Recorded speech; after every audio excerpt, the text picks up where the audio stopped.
सायाद अली, आपको किसी ने दिल से याद किया है, please pick up the phone.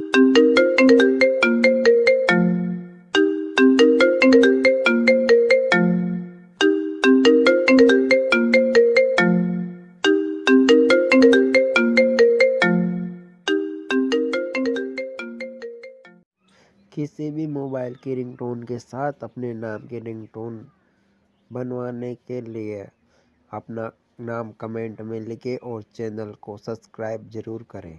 आपको रिंगटोन अच्छी लगी हो तो चैनल को सब्सक्राइब जरूर करें, वीडियो को लाइक करें और ऐसे ही रिंगटोन बनवाने के लिए कमेंट करें। Thank you.